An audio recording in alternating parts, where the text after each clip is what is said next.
Japan in the early 1980s was a truly wealthy nation, rivaling the colossal United States. The Japanese economy was second only to that of the United States at that time. The land of a square meter in the commercial districts of Tokyo reached as high as $25,000. In contrast, at the same time, the same land in an American commercial district was $1,000, a staggering 25 times lower. Its highly appreciated currency and a lot of global manufacturing giants like Toyota, Panasonic, Sony, Mitsubishi, and others made it seem like Japan would take over America and eventually become the next superpower.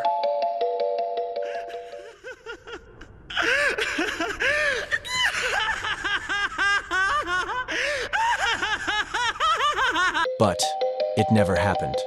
The glory days of Japan ended as the housing market crashed in the 1990s, leading to a nationwide crisis and decades-long stagnation. To overcome this stagnation, it borrowed a lot of money to the point that it is now the most indebted nation in the entire world. Its debt reached 266% of its GDP in 2020. But how did the nation that shook the global trade with its low-cost mass manufacturing reach this point? This is the story of how the rising land of the sun has now become the rising land of debt.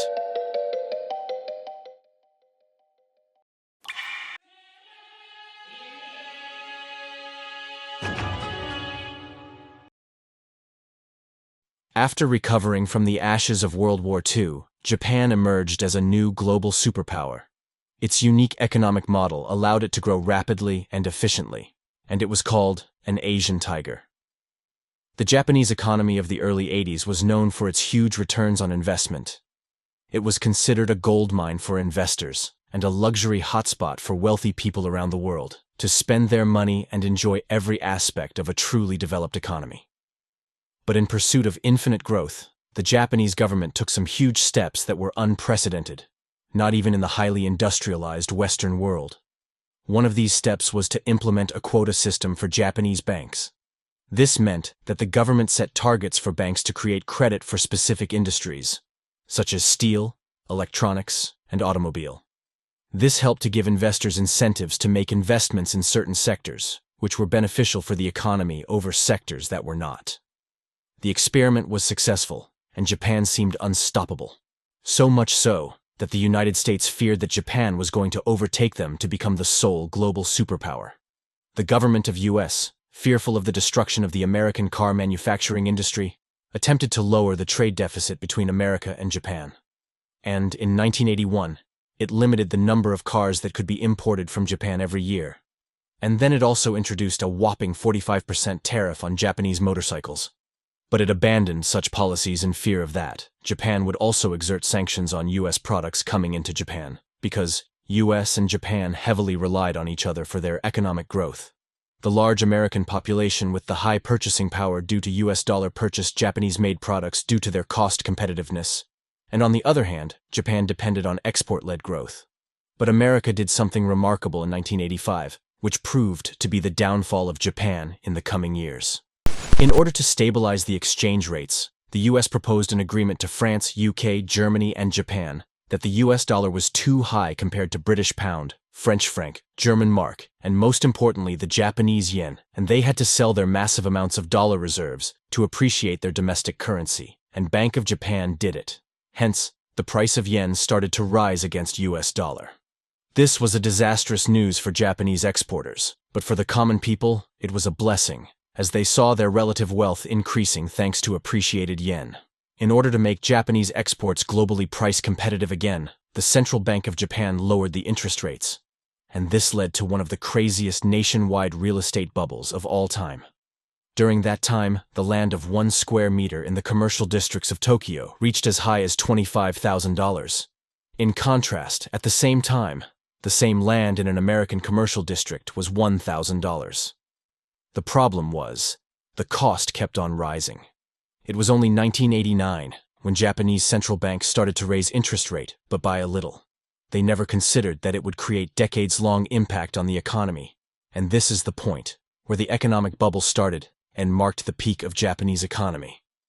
But that was just the beginning of the end of Japanese miracle.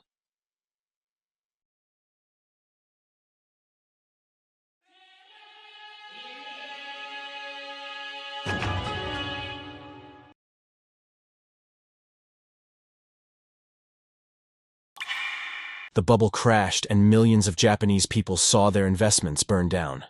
The collapse of land and stock prices caused many banks to suffer huge losses from non-performing loans. Many banks became insolvent and had to be bailed out by the government. This, in turn, affected the financing of businesses and households, and reduced investment and consumption. This led to massive layoffs from major companies around the nation, which resulted in skyrocketing unemployment. Since these companies were in crisis, they did not hire new young students who just graduated from the university. Since they worked so hard to be exceptional in the Japanese education system, they had to face social stigma. On top of that, even though many banks were bailed out by the Japanese government, 1997 was marked as the year of the Japanese banking crisis. This was the time when the whole Asia was already in crisis, since the start of the Asian financial crisis in July 1997. But Japan survived the crisis due to its large piles of foreign reserves. However, some major financial institutions failed during the Asian financial crisis. To combat the crisis, several banks had been saved by taxpayers' money, and Japan was able to recover from the crisis earlier than its other Asian peers such as South Korea, Taiwan, and Indonesia. This was also the time when the Japanese economy got rid of its debt legacy of the real estate bubble, and Japan was ready to welcome the new 21st century. Before further moving on, if you have watched this video so far, then please hit the like and subscribe button to support the channel.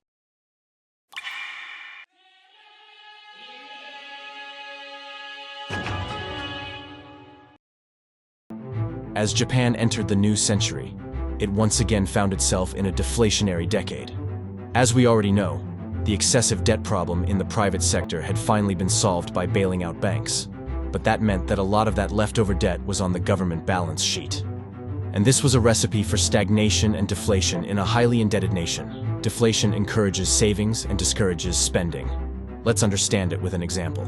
If you are a Japanese and you want to buy a loaf of bread, which costs 100 yen, but if deflation happens, the same loaf of bread would eventually cost you less than 100 yen, and you would expect the price of bread to go down further. Eventually, you would end up buying nothing and wait for the price to go down further. If the same phenomenon happens on a national scale, since our economies run on demand and supply system, and considering the fact that the consumers are not buying anything in hope of that, the prices would go down further. The demand for the goods goes down as well as the supply is high, because manufacturers and investors would also want to make profits.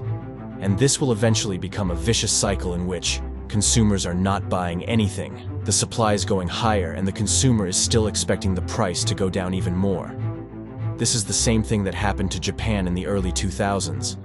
This is why most central banks aim for consistent mild inflation rather than total price stability. It not only helps governments to pay their debt, but also motivates consumers to spend their money rather than saving it. The Bank of Japan once again came up with another idea of quantitative easing. This meant that short-term interest rates, which could not be much lower than zero, and long-term rates, which would be higher to compensate lenders for the increased risk of default, could be driven down further by using newly created reserves to buy bonds. The Bank of Japan stated that they would stop the program right away once the deflation ends and inflation occurs. And while the unemployment in the nation dropped down significantly, the deflation did not. After several years of struggle, in 2006, the Japanese government took a sigh of relief as mild inflation re-entered Japan, and all of the people were thinking that the glory days of Japan would come back again. If this had not happened.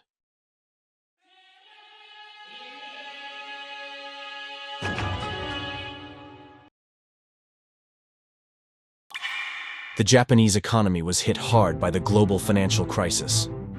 After the collapse of Lehman Brothers in America, Japan's economy contracted more than that of the United States. This was due to its over-reliance on exports. When the demand plunged in the US and Europe, the Japanese automobile and electronics industry saw their revenues declining. The Japanese banks were not fully recovered yet from their deflation period. Even though this time, the crisis was brought upon by foreign problems, this did not make it less of a problem for the Bank of Japan, and it once again found itself stuck in a deflationary period for another decade. In 2012, Prime Minister Shinzo Abe came into power, and the agenda that he introduced went on to be known as Abenomics, which consisted of reforms, higher quantitative easing, increased government spending and tax cuts for corporations. During his leadership, the Bank of Japan bought a lot of government debt and even entered the stock market to the point that now, the Bank of Japan owns 70% of all debt and also owns roughly 7% of the Japanese stock market. Shinzo Abe also introduced a lot of spending packages. Under his tenure, the government debt had reached 240% of the GDP, making Japan the most indebted nation in the entire world. Under his rule, he also introduced a lot of tax cuts, trade deals, and deregulations for businesses and corporations. But these corporations never invested this extra money, but rather accumulated it. In 2015, this has reached to a point that these businesses have been saving up to 5% of their earnings every single year. The massive government spending had caused some inflation, but never reached the desired 2% point.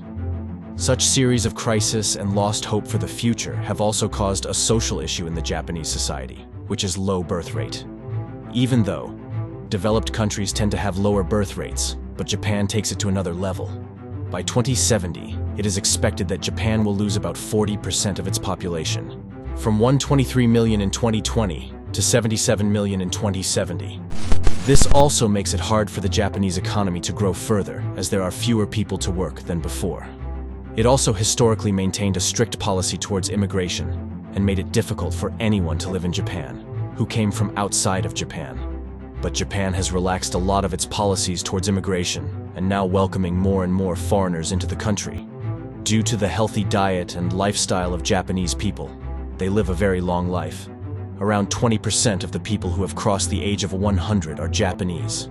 This is one more positive side of Japanese culture, but this has caused a nationwide demographic crisis, as there are not enough babies being born to replace the senior citizens of the society. This resulted in a rise in pensions, social healthcare system, and retirement age, leading to high stress levels, a highly competitive job market, and motivation to work more rather than advancing in social life. It is not just a lost decade anymore, they are lost decades. It has been more than 3 decades, but Japan is still looking for growth, and its economy is stagnated for a long time. Japan has been through a lot of things. Its search for infinite growth made it the second largest economy of the world. But there is still hope. Imagine what it looks like to be in stagnation for more than 3 decades. But Japan is still the 3rd largest economy in the entire world, just behind US and China. There is something special in Japan that makes it harder for Western economists to predict its future. We can expect it to rise again or to wait for its collapse, who knows. But there is another country in the South China Sea, a former Japanese colony, which also saw its glory times during the 1990s, but now is facing similar challenges as Japan. This nation is South Korea.